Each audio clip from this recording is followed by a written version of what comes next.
നമ്മൾ ഷോപ്പിങ്ങിന് പോകുന്ന കടയിലെ ഡോർ തുറന്നിട്ടാണ് അകത്തേക്ക് കയറേണ്ടതെങ്കിൽ ഒന്നില്ല ഡോറിൻ്റെ പുറത്ത് പിന്നെ വലിക്കുക അല്ലെങ്കിൽ തള്ളുക എന്ന് എഴുതി വെച്ചിട്ടുണ്ടാവും. കാരണം ആ ഡോറ് പുറത്തേക്കാണ് തുറക്കേണ്ടതെങ്കിൽ അവിടെ വലിക്കുക എന്ന് എഴുതിയിട്ടുണ്ടാവും. ഇനി അകത്തേക്കാണ് തുറക്കേണ്ടതെങ്കിൽ തള്ളുക എന്ന് എഴുതിയിട്ടുണ്ടാവും.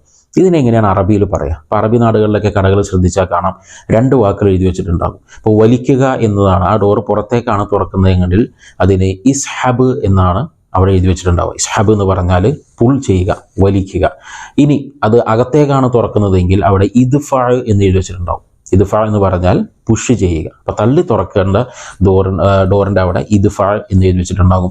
പുറത്തേക്കാണ് വലിക്കേണ്ടതെങ്കിൽ ഇസ്ഹബ് എന്ന് എഴുതി വെച്ചിട്ടുണ്ടാകും. അപ്പോൾ പൈസ വിഡ്രോ ചെയ്യാൻ, ക്യാഷൊക്കെ ബാങ്കിൽ നിന്ന് അല്ലെങ്കിൽ ATM നിന്നൊക്കെ വിഡ്രോ ചെയ്യാൻ, അല്ലെങ്കിൽ ചിലപ്പോൾ ഇവിടെയൊക്കെ ടെല്ലറുകൾ ഉപയോഗിക്കും നമ്മളിത് ഷോപ്പിംഗ് ഒക്കെ ചെയ്യുമ്പോൾ. അപ്പോൾ അവിടെയും ക്യാഷ് വിഡ്രോ ചെയ്യാൻ നമുക്കെന്താ ഇസ്ഹബ് എന്ന് പറയാം.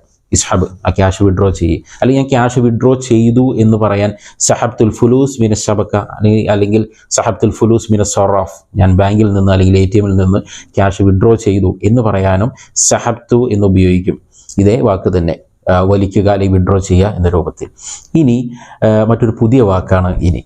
ചിലപ്പോൾ ഇത് അറബിയിലുണ്ടോ അല്ലെങ്കിൽ ആരെങ്കിലും അറബികൾ ഉപയോഗിക്കുന്നുണ്ടോ എന്നറിയില്ല. നമ്മൾ ഉപയോഗിക്കാറുള്ള വാക്കാണ് തള്ളൽ വീരൻ, അല്ലേ? വല്ലാതെ ഇങ്ങനെ തള്ളി തള്ളി മറിക്കുന്ന ആളുകൾക്ക് നമ്മൾ തള്ളൽ വീരൻ, എന്തോ ഒരു തള്ളാണ് എന്നൊക്കെ ഉപയോഗിക്കാറില്ലേ? അപ്പോൾ അങ്ങനെ ആളുകളെ നമുക്ക് അറബിയിൽ വേണമെങ്കിൽ ഒരു പേര് വിളിക്കാം. എന്താണെന്നറിയോ?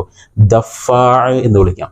ദഫാ, ഓ ഇൻച ദഫാ എന്ന് വേണമെങ്കിൽ പറയാം. നീ വല്ലാത്തൊരു തള്ളൽ വീരനാണ്.